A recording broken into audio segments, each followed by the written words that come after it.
saan nakatira si Papa?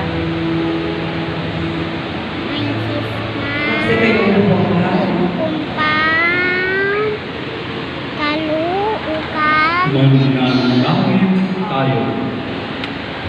Ni ate. Magkakaroon ng udaan ng liwanag sa kahabaan ng ekonomi sa Mora. Oh, saan nakatira si ate? Sa teras na kapustahan, May 11, Sabado, ikapito ng gabi.